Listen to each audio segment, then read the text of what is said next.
What's been going on? Have you enjoyed the last week of political campaigning? Have you enjoyed it or have you endured it? Is the question. Have we sung or sighed and sobbed? Should we go through it? Shall we remind ourselves of the trauma we have just lived through? The week started, guys, on Monday with Rishi Sunak being privately urged to be less nice in the campaign.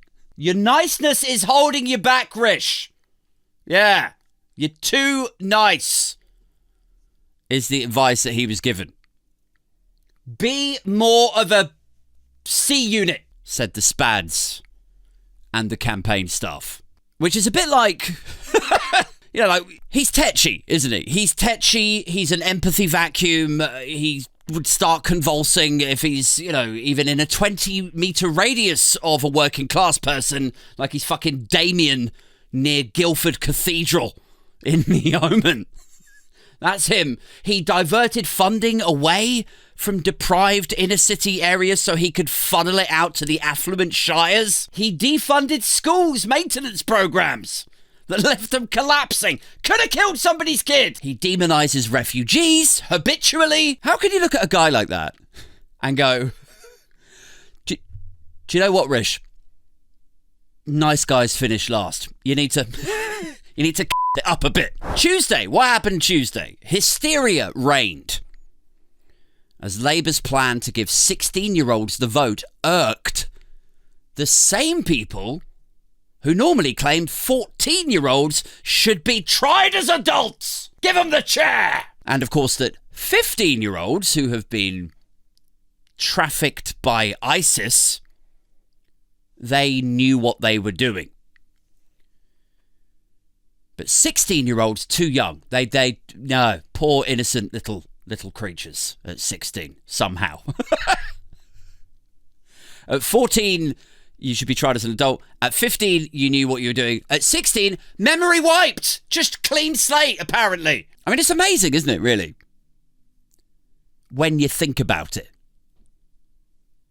How the party of, and who still pine for, Boris Johnson, who as party leader allowed Conservative MP Imran Khan onto an advisory panel for sexual exploitation, despite them having received a complaint that he himself had molested a schoolboy. It's surprising that they would have such an issue with giving under-18s agency, isn't it?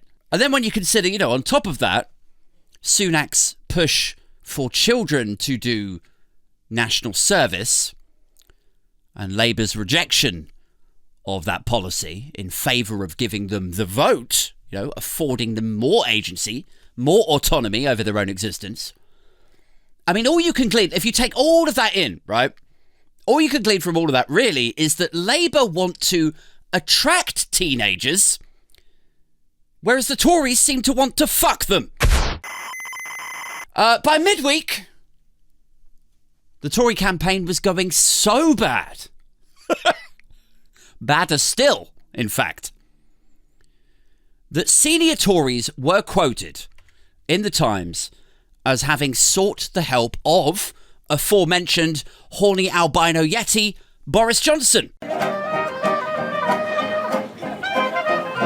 Like, I never really understood how people still run to Boris Johnson as though he's the fucking answer to any of their problems. What problem is he solving for you, really? Like, when he was Prime Minister, right, he didn't deliver anything. Levelling up was just a slogan. It all fell to pieces very, very quickly. He lied about Brexit, with all the promises, with all the populist narrative behind it, pushing it. It's going to be like this. It could be amazing. It was like ordering a ribeye steak, right, with a gorgeous red, like a Malbec or something. And then instead, what do you get? You got Deliveroo to fucking shit casserole. He lied, he was corrupt, he was booted out. Like, he's still banned from Parliament. Now.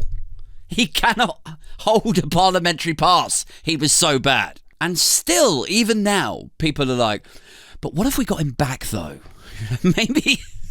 Maybe he's what we need to fix all of this. Anyway, senior Tories went knocking and begged him to return. They were like, listen, Boris, we are desperate. We could make it worth your while. We could make things a little bit easier for you with that parliamentary part. Please, Boris. Please would you consider coming back and doing what you do best? To which Johnson perhaps would have replied, well, sure. Before immediately clocking out and going on 2 holidays again. Prince Andrew's a nonce-burger. Thursday. We're only up to Thursday. Thursday saw the betting scandal explode. And you see, this is what I mean, right? When I say they only play dumb, right? When it comes to technology, like if you think of all the times, right? Just cast your mind back. Think of all the times that they've f***ed up with technology over the last, like even just the last 4 years.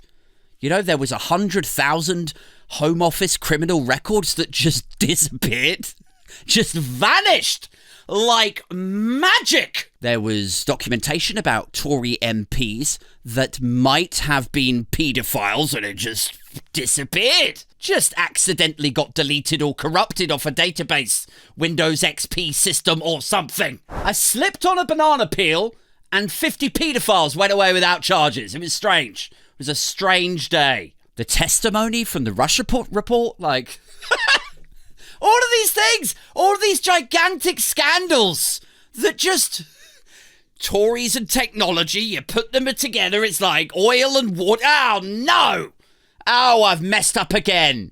Silly me. The lost phones? The wholesale deletion of emails and WhatsApps. But when they want to be efficient, right, with private information and logging into a secure web portal and placing bets, well, then there's no problem whatsoever, is there? There's no lost text messages when they need one for the 2-factor authentication.